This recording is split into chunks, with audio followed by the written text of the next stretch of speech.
சின்ன முருகைய சிங்கார முருகைய சின்ன சின்ன முருகைய சிங்கார முருகைய கொஞ்சி கொஞ்சி தமிழ் பேசும் செந்தில் வடிவேலனவ கொஞ்சி கொஞ்சி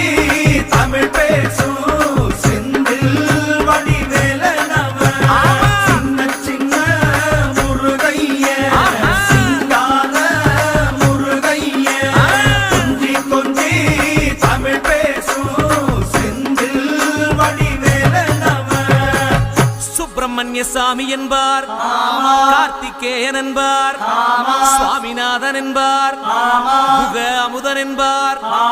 பாலசுப்பிரமணியன் என்பார், கருணாகரன் என்பார், கதிர்காம கந்தன் என்பார், கதிர்வேல சுவாமி என்பார்.